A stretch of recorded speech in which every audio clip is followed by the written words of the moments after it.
So Damien, I want to go into the next chapter now.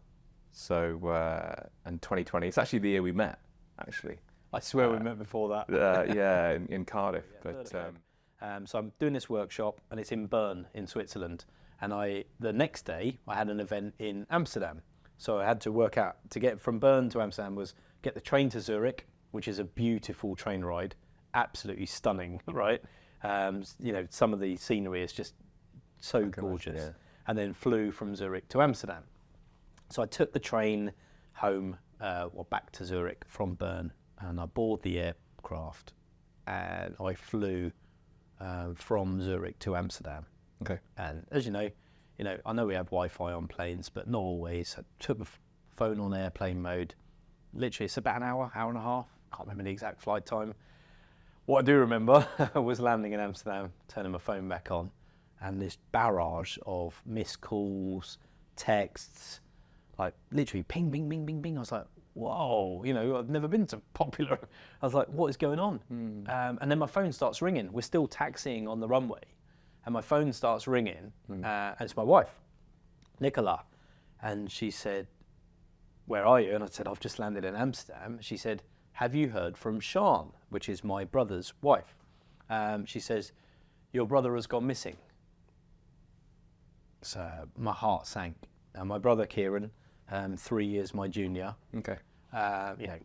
Very close. Had some ups and downs over the years, as many siblings do, but really, really close. Great relationship. And he had struggled with mental health for decades, for basically all of his adult life. He was a recovering alcoholic. He'd been sober for, I want to say, 12 or 13 years at the time. And he was being treated for anxiety, depression. He was on medication. He was seeing a therapist, counsellor.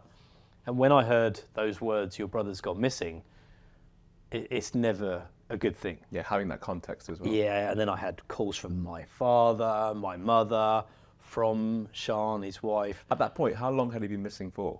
So at that point, when you got the call. A day. Just a day, yeah. Yeah, so as it transpired, so Sean said to me he was due to pick the kids up from school. She was at work. She worked for the post office. Cool. And basically, the school rang her. No one's come to pick the kids up.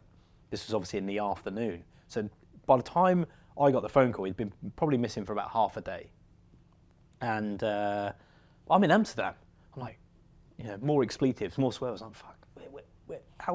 What can I do? So I'm looking at the flight boards to see if I can get back to the UK that evening. But it's like 8 or 9 at night now, and I'd missed the last flight to London. Yeah. So I'm, I know worst places, right? I'm stuck in Amsterdam for the evening. It's a city that I'm very familiar with. I'd worked there a lot for the 5 years leading up to this time period. So I'm very familiar with the city. I've got lots of friends in the city, but I thought I can't get home. So the best thing for me to do is go to my hotel and then see what I can do remotely. So I put a plea out on Facebook that actually ended up getting shared 22,000 times. Wow.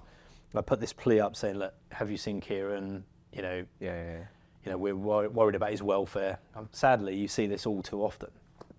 And I then looked at what the next flight was that I could get back. It was literally like the 6:20 a.m. flight from Amsterdam to London, which I managed to book myself onto, managed to rearrange my flight.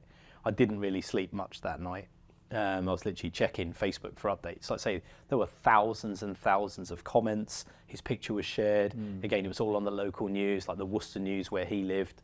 All the local news, it had been shared and reshared. There were even some celebrity endorsements, retweeting and stuff. Nice.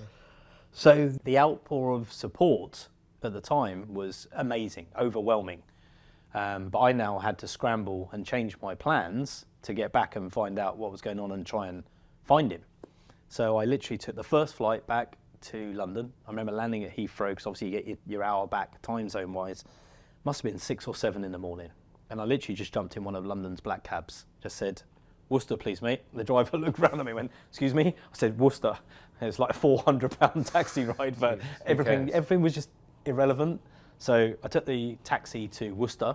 Again, that takes like 2.5, 3 hours up the motorway from London. Yeah. It's the longest ride of my life, and I'm on the phone trying to get updates, speaking to Sean, speaking to his son Jonathan, he's an older son. He's like 20, in his early 20s now. And I just remember trying to find Kieran, and I arrived in Worcester. It was like late morning. Hugged Sean, hugged her mum. Jonathan was there, and we were like, look, have we heard any news? By which time then, literally 20 minutes later, after I'd arrived there, the police knocked at the door.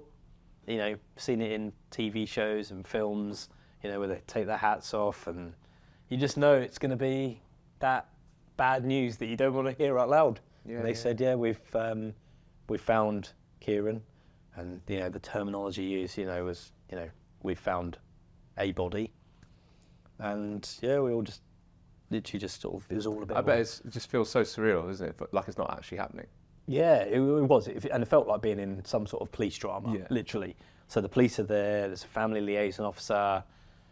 I then rang Nicola, who was at my mum's house at home, and we're updating family, and then had to put a post on Facebook later to say he'd been found. It was horrible. It turns out that he'd succumbed to his demons. Like I say, he'd battled with mental health, anxiety, depression for many years. He'd driven himself off to Malvern, beautiful setting. He was a writer and a poet, and actually was quite successful. He'd been published. He was in many publications. He had a couple of his own books. He's not a famous author, not J.K. Rowling famous, but he had books, he had poetry, and he absolutely worshipped J.R.R. Tolkien. So he went off to the Malverns and checked into a hotel and took an overdose of sleeping tablets and depression medication and passed away in his sleep. Decided he wanted to end his own life.